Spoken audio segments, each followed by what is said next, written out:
Kita lihat juga atlet dari Nagan Raya mulai kecapean.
Kedua selesai.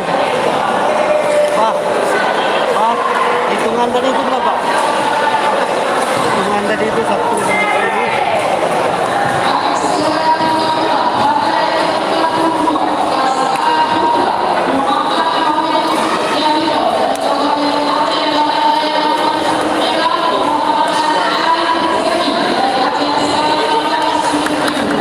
Hitungan yang diberikan kepada Ilham tadi dari atlet dari Nagan Raya itu karena kondisi fisik ataupun kemampuannya dari sisi pernapasannya juga udah melemah. Jadi dihitung sampai 10 untuk penentuan bagaimana dari seorang atlet tersebut apakah masih siap untuk bertanding lagi atau tidak mampu lagi. Itu pelanggarannya.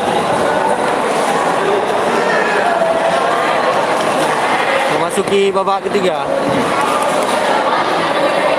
Kali bagi yang bawah, bagi klik bawah. Yang saya semua kena ini.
Bagaimana keseruannya?